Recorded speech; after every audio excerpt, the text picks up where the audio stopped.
It's now my great pleasure to introduce to you our first speaker of the day, Ritchie Sommerville, who is the City of Edinburgh Connected Capital Manager. And he's going to outline some of the opportunities that exist out there with this programme that is coming in place into the City of Edinburgh. So Ritchie, thank you very much. Thank you very much, Robert, and thank you all for inviting me today. The Connected Capital programme that I've been leading on is something that was a response to a thing called the Urban Broadband Fund, which was the Department for Culture, Media and Sports attempt to stimulate and accelerate broadband deployment in the UK in key urban centres, and as a counterpoint to a thing called the Final Third programme, which has been addressing rural areas. It was a competition, and I led a team that were successful in securing about £11 million for the city, and we're now in the joyous act of going through procurement and all the various things that have happened there. One of which is that the European Commission decided to issue new guidance in December, which completely changed the game, and we're having to go back and completely reprofile our programme. That's not just for Edinburgh, that's for all the cities that are involved.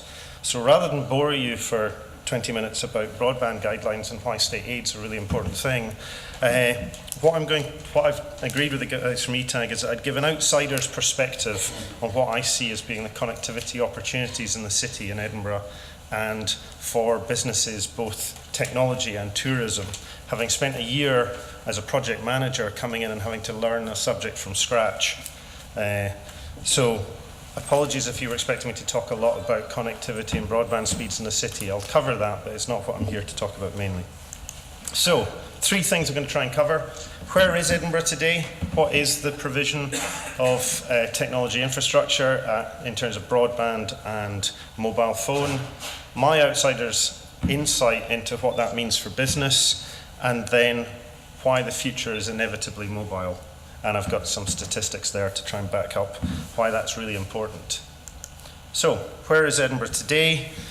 It's in a good place, but I accept that connectivity is only as good as the experience you have where you need it. So I'm not going to apologise for the little black spots that exist across the city. It's a commercial provision connectivity, both broadband and mobile phones, but I'm going to provide that overview and context and some of the drivers in Scotland. So within the Scottish context, we have this National Digital Infrastructure Plan that was issued about this time last year, which sets out the main targets for Scotland that we are operating within.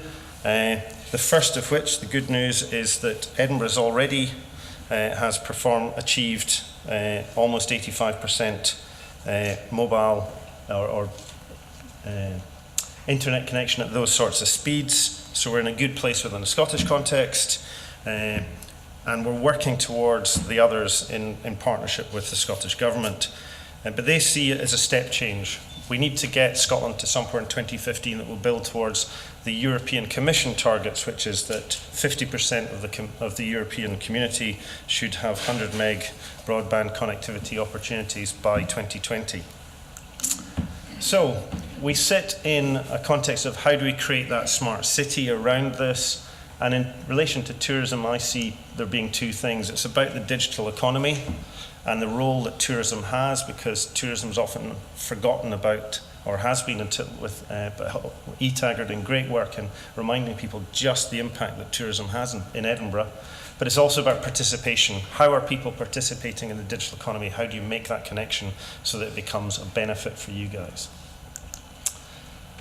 So where are we with mobile today? Well, 99% of Edinburgh gets 2G, which means that you can pretty much take a voice call wherever you want in the city. Not an experience that everyone gets in every city, but it's good coverage, and that's by premise.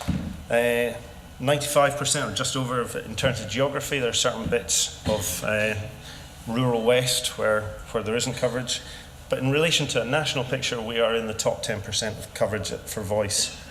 In relation to data, 3G coverage at the moment in relation to premises is that 97% of the premises in the city can get a 3G signal, but only 77% can get in terms of geographical spread, and that's the way that these things are built out.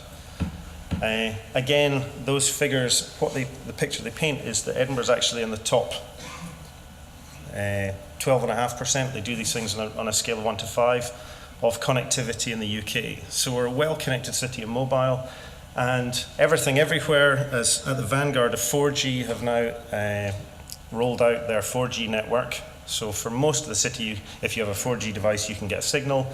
And with the 4G auction being concluded last week, and the main allocations being made, with O2 being the provider of last resort, they've got to meet certain coverage targets across the whole of the UK. Edinburgh's in a really good place to have good mobile data connectivity. And for me, the really important thing to take away from today is that 4G will be the game changer for how data moves around. It's not so much broadband or other, but it's 4G. In relation to broadband, again, really good picture for Edinburgh, where 82% or almost 83% have access to super fast broadband. We've got good basic broadband take-up in the city at 72.3. Probably the most concerning statistic here is that only 10% of the population, either domestic or business, has taken up super fast broadband to date. So there's a huge opportunity there to reap additional benefits. The average sync speed is one of the highest in the UK. We were the highest the last time this study was done by Ofcom. We're still in the top sort of 5%. And average data usage in Edinburgh is quite high, 30 gig of data for every resident that lives here.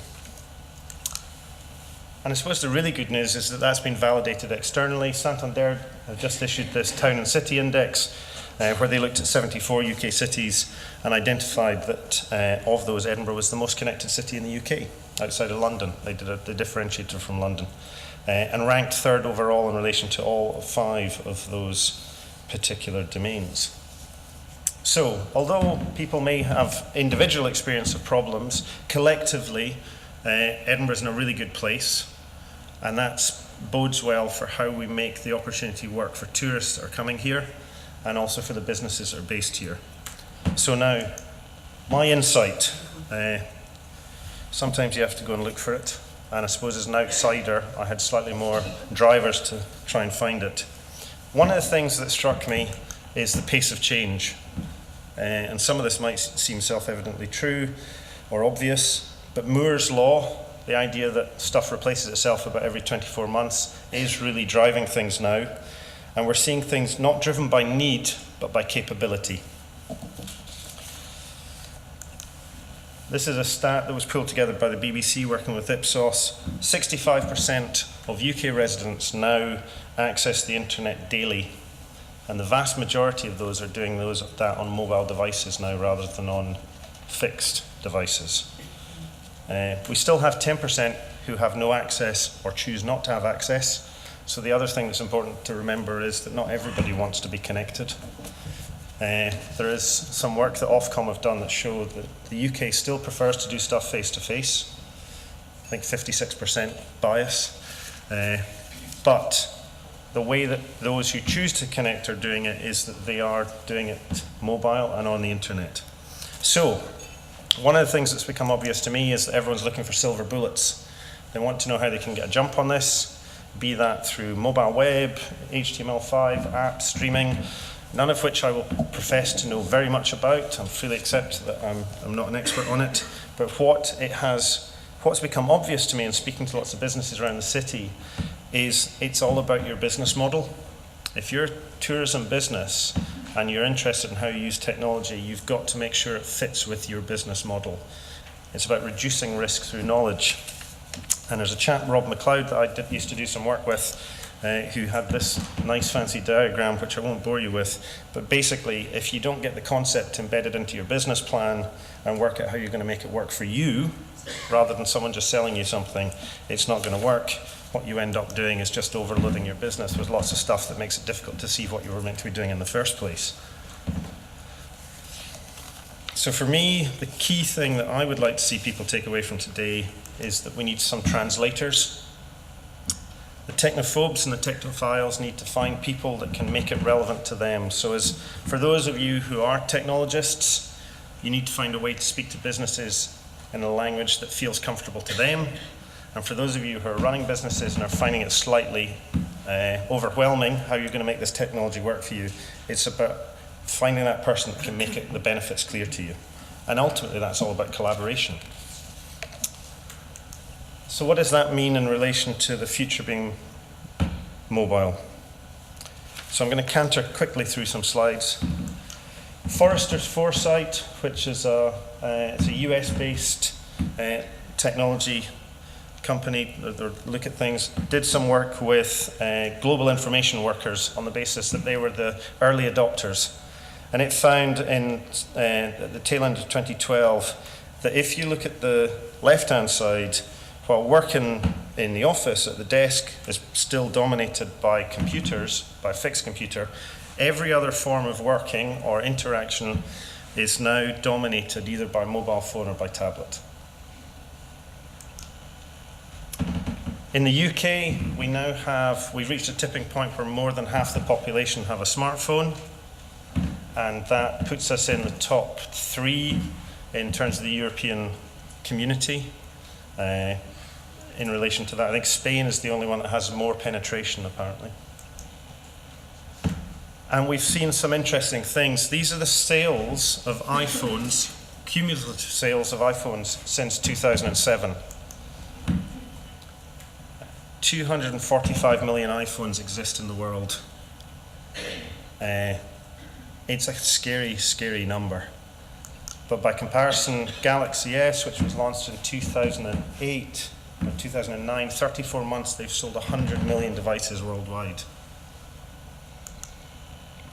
And The Economist, which ran this nice graphic in December, 2013 is finally the year where we tip from being, with having more people accessing the internet by mobile device.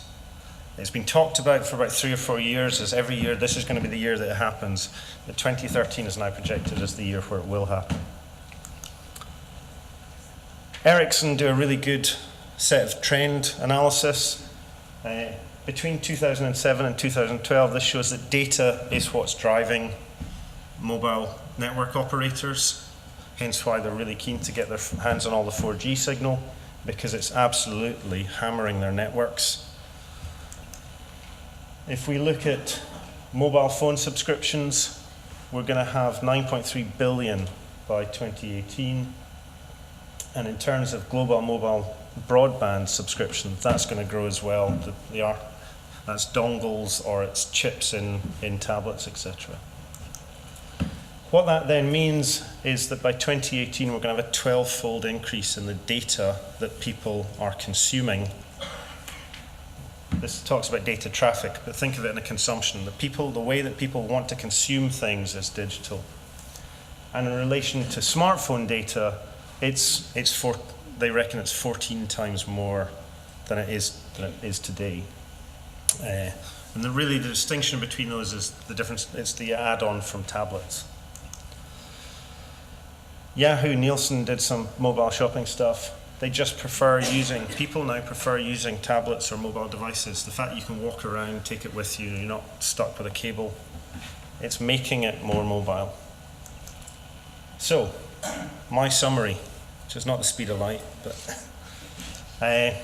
where will Edinburgh be and what does that mean for you guys? I reckon by 2020, based on current projections, we'll have super fast broadband to about 90% of premises in the city. The last 10% are those that have a very physical constraint on getting a connection. Either because they have a thing called an exchange-only line, which is a nice bit of copper that goes straight from an exchange into the property, or the distance from the fibre to the premise is almost prohibitive, it's several kilometres. So in terms of commercial rollout, we're looking at about 90%. On that basis, we're projecting 88% of the population in Edinburgh, and that's business and domestic, will be connected in some way, and about half of those, maybe slightly over half, will be using superfast, really driven by TV. The advent of streaming telly is what's really driving that, and it's looking for what the business equivalents are. We'll be at Average sync speeds will be at least 20 meg, probably higher. A slightly cautious projection. And people will be consuming a lot more data. But the other benefit will be that we'll have ubiquitous 4G coverage. And for businesses in Edinburgh, I think that's the key thing. 4G, by 2020, we'll be talking about 5G or LTE advanced, which is the next wave of technology. But to finish on something positive, Edinburgh is viewed by an external group as the most connected city in the UK. That means there's lots of opportunity for us. It's about how we make use of that, and really today's conference is based around that. So, thank you.